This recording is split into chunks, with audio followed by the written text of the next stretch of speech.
புத்தர் வந்து ஒரு டைமில் ஒரு கிராமத்தில் வாழ்ந்துட்டு இருக்கார். அந்த கிராமத்தில் இருக்கிற மக்கள்லாம் போயிட்டு, சரி நம்ம புத்தர் வந்திருக்கார் நம்ம கிராமத்துக்கு, நம்ம போய் பார்க்கலாம்னு சொல்லிட்டு அவரை போய் பார்க்குறாங்க. இன்ஃபேக்ட் இவங்க எல்லாம் வந்து புத்தாவோட ஃபாலோவர்ஸ் கூட கிடையாது. இவங்க வந்து சும்மா அங்கே வாழ்ந்துட்டு இருக்கிறவங்க, சரி புத்தா வந்திருக்காரே போய் பார்க்கலாம்னு சொல்லிட்டு போய் பார்க்குறாங்க. அவரை போய் பார்த்துட்டு புத்தர்கிட்ட கேட்குறாங்க, புத்தரே நாங்களாம் வந்து சும்மா குடும்ப வாழ்க்கை வாழ்ந்துட்டு இருக்கோம், நல்லா எல்லா சுகங்களும் வந்து நாங்கள் நல்லா என்ஜாய் பண்ணிகிட்டு இருக்கோம். அப்படி இருக்கும்போது வந்து நாங்கள் இப்போ பார்த்தீங்கன்னா எங்களை சுற்றி வந்து நிறையா குழந்தைங்க இருக்கணும், நல்லா வந்து அந்த காசு பணம் இருக்கணும், நல்லா வந்து கம்ஃபர்ட்ஸ் இருக்கணும், அப்படி தான் எங்களோட ஆசை எல்லாமே. ஸோ அது மட்டும் இல்லாமல் இறந்தது அப்புறமாவும் நாங்கள் வந்து நல்ல சொர்க்கத்தில் வந்து நாங்கள் வந்து திருப்பி வந்து வி ஷுட் ரீஅப்பியர் அப்படின்னு தான் எங்கள் ஆசை.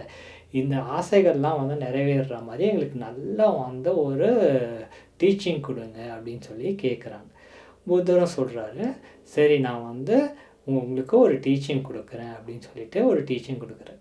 அவர் என்ன சொல்கிறாருன்னா வந்து ஃபஸ்ட்டு 7 விஷயங்கள் புத்தர் சொல்கிறார். இந்த 7 விஷயங்கள் நீ வந்து கடைப்பிடிச்சின்னா உனக்கு இந்த வாழ்க்கையும் ரொம்ப நல்லாயிருக்கும். அது மட்டும் இல்லாமல் இறந்ததுக்கப்புறம் கண்டிப்பாக வந்து நல்ல ஒரு சொர்க்கத்தில் நீ வந்து கண்டிப்பாக ரீஅப்பியர் ஆவேன்னு சொல்லிட்டு 7 விஷயங்கள் சொல்கிறார். என்ன அந்த 7 விஷயங்கள்? ஃபஸ்ட்டு அவர் சொல்கிறார் வந்து, எனக்கு வந்து சாவு இறப்புனா எனக்கு பயம். அது மட்டும் இல்லாமல் பெயின் அண்ட் சஃபரிங் அது வந்து எனக்கு பிடிக்கவே பிடிக்காது. அப்படி இருக்கும்போது வந்து நான் வந்து மற்ற ஜீவன்களை வந்து கொன்னாலோ இல்லை அவங்கள துன்புறுத்தினாலோ அவங்களுக்கும் பிடிக்காது. அப்படி இருக்கும்போது வந்து நான் வந்து அந்த மாதிரி வந்து ஒரு ஒரு ஞானம் உள்ள ஒருத்தர் வந்து யோசித்து அவர் வந்து அந்த மாதிரி வந்து மற்ற ஜீவன்களை சாவடிக்கிறதோ அதை துன்புறுத்துறதோ பண்ணாமல் இருப்பார். அது மட்டும் இல்லாமல் மற்றவங்க பண்ணும் போதும் இவர் வந்து சொல்லுவார், இல்லைப்பா அதெல்லாம் பண்ணாது அப்படின்னு சொல்லிட்டு அவங்களுக்கும் வந்து நல்ல அறிவுரை கொடுப்பாரு. அது மட்டும் இல்லாமல் அவர் வந்து ஜென்ரலாகவே வந்து அந்த மாதிரி உயர்வாக பேசுவார், மற்ற ஜீவன்களை சாவடிக்கக்கூடாது அப்படின்ற மாதிரி உயர்வாக பேசுவார் அப்படின்னு சொல்லிட்டு சொல்கிறார். ரெண்டாவது விஷயம் அவர் என்ன சொல்கிறாருன்னா வந்து, யாராவது வந்து என்னோடய பொருட்களை திருடினா எனக்கு பிடிக்காது. அதே மாதிரி தானே நானும் வந்து மற்றவங்களோட பொருட்களை திருடக்கூடாது அப்படின்னு சொல்லிட்டு ரெண்டாவது விஷயம் சொல்கிறார். மூணாவது அவர் என்ன சொல்கிறாருன்னா வந்து, மற்றவங்க வந்து என் வீட்டிலே இருக்கவங்களோட வந்து தப்பாக வந்து தொடர்பு வச்சுக்கிட்டா எனக்கு பிடிக்காது. அதாவது செக்ஷுவல் மிஸ்கான்டக்ட் வச்சுக்கிட்டா எனக்கு பிடிக்காது. அதே மாதிரி தான் நானும் வந்து மற்ற வீட்டு பெண்கள் மேலே நான் வந்து தப்பான தொடர்பு எதுவுமே வச்சுக்கக்கூடாது அப்படின்னு சொல்லிட்டு மூணாவது சொல்கிறார். நெக்ஸ்ட்டு நாலாவது வந்து அவர் சொல்கிறார் வந்து, யாராவது வந்து என்கிட்ட வந்து பொய் சொன்னாங்கன்னா எனக்கு பிடிக்காது. அப்படி இருக்கும்போது நானும் வந்து மற்றவங்கள பொய் சொல்லி மற்றவங்கள வந்து மிஸ்லீட் பண்ணக்கூடாது அப்படின்றது நாலாவது விஷயம்.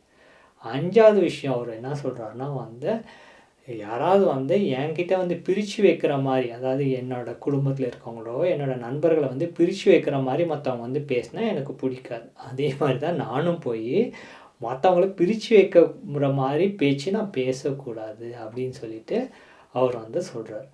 அடுத்தது சொல்கிறார் வந்து, யாராவது வந்து என்கிட்ட வந்து ஹார்ஷாக அதாவது கோவமாக ரொம்ப ரூடாலாம் பேசினா எனக்கு பிடிக்காது. அதே மாதிரி தான் நானும் வந்து மற்றவங்க மேலே ஹார்ஷாக ரூடாக கோவமாக அந்த மாதிரி பேசாமல் இருக்கணும் அப்படின்னு சொல்லிட்டு சொல்கிறார். கடைசியாக அவர் சொல்கிறாரு, யாராவது வந்து என்கிட்ட வந்து வெட்டி பேச்சு பேசிகிட்டு இருந்தால் எனக்கு பிடிக்காது. அதே மாதிரி நானும் வந்து மற்றவங்கக்கிட்ட போய் வெட்டி பேச்சு பேசக்கூடாது. நான் பேசுகிறது மட்டும் இல்லாமல் மற்றவங்க பேசினாலும் நான் வந்து அவங்கள என்கரேஜ் பண்ணணும், இல்லைப்பா அந்த மாதிரிலாம் பேசக்கூடாதுன்னு. அது மட்டும் இல்லாமல் ஓவராலாகவே வந்து அந்த மாதிரி வெட்டி பேச்சு பேசுறதுலாம் நல்லது இல்லை அப்படின்னு சொல்லி அதை பற்றி புகழ்ந்து சொல்லணும் அப்படின்னு சொல்லிட்டு சொல்கிறார். ஸோ இந்த 7 விஷயங்கள் சொல்லிவிட்டு புத்தர் சொல்கிறார் வந்து, இந்த மாதிரி நல்ல குணங்கள் வச்சுருக்கிறவங்க வந்து அது மட்டும் இல்லாமல் புத்தா தம்மா சங்கத்தில் வந்து நல்லா கான்ஃபிடன்ஸ் வச்சுருப்பாங்க. ஏன்?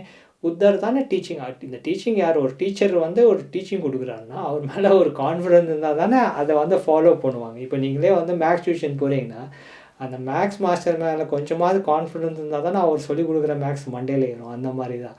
ஸோ புத்தர் மேலே கான்ஃபிடன்ஸ் இருக்கணும். அதே மாதிரி தம்மன்றது என்ன? இந்த டீச்சிங். ஸோ அந்த டீச்சிங் மேலே கான்ஃபிடன்ஸ் இருக்கணும். சங்கம்னா என்ன? என்லைட்டன் பீயிங்ஸ் எல்லாமே அதுதான் சங்கம் பேசிக்காக. நல்லா ஹை ஸ்பிரிச்சுவல் பீயிங்ஸ். ஸோ இந்த மாதிரி வந்து புத்தா தம்மா அண்ட் சங்கத்தில் மேலே அந்த கான்ஃபிடன்ஸ் இருக்கணும். ஸோ அந்த மாதிரி இருந்துட்டு நல்ல பிஹேவியர், நல்ல காண்டக்ட், நல்ல வந்து ஒரு ஒழுக்கம் உள்ளவங்களாக இருக்கிறவங்க வந்து அவங்க வந்து கண்டிப்பாக இந்த தடவை இந்த ஜென்மமும் நல்ல வாழ்க்கையை வாழ்ந்துட்டு இறந்தது அப்புறமா கண்டிப்பாக சொர்க்கம் மாதிரி ஒரு நல்ல டெஸ்டினேஷனுக்கு தான் போய் சேருவாங்க அப்படின்னு சொல்லிட்டு, இன்ஃபேக்ட் புத்திஸ்ட் இதில் வந்து பார்த்திங்கன்னா ஸ்ட்ரீம் வின்னர் அப்படின்னு சொல்லிட்டு சொத்தோபானா சொல்லிட்டு ஒரு நல்ல ஒரு ஸ்டேஜ் இருக்குது. ஸோ புத்தர் என்ன சொல்கிறாருன்னா, நீ இந்த லெவல் ரீச் பண்ணிட்டா நீயே வந்து உன்னை வந்து நீ சொல்லிக்கலாம், நான் வந்து ஒரு ஸ்ட்ரீம் வின்னர் லெவல் ரீச் பண்ணிட்டேன் அப்படின்னு சொல்லிட்டு. ஸ்ட்ரீம் வின்னர்ன்றவங்க பார்த்திங்கன்னா அவங்களுக்கு இன்னும் 7 ஜென்மம் தான் இருக்குது. அதுக்கப்புறம் அவங்க வந்து நிப்பானா அப்படின்ற ஃபைனல் ஸ்டேஜை அவங்க ரீச் பண்ணுவாங்க. ஸோ புத்தர் என்ன சொல்கிறாருன்னா, இந்த 7 நல்ல குணங்களை நீ வந்து வளர்த்துக்கிறது எவ்வளோ முக்கியம் அப்படின்னு இந்த டீச்சிங்கில் நமக்கு சொல்கிறார். ஸோ இந்த டீச்சிங் பார்த்திங்கன்னா நான் கீழே வந்து அந்த ஃப்ரீ புக்குக்கு லிங்க்கும் கொடுத்துருக்கேன், படித்து பாருங்கள். ஏன்னா புத்தரோட வார்த்தைகள் ஒரு வார்த்தையும் நல்ல ரொம்ப அழகாக இருக்கும். ஸோ அதை படிக்கும் போது இன்னும் ரொம்ப ஒரு மனசுக்கு வந்து ரொம்ப அப்லிஃப்டிங்காக ரொம்ப நல்லாயிருக்கும். ரொம்ப சந்தோஷங்க புத்தரோட டீச்சிங்கை உங்களுக்கு ஷேர் பண்ணது. I hope you also find it very useful and inspiring.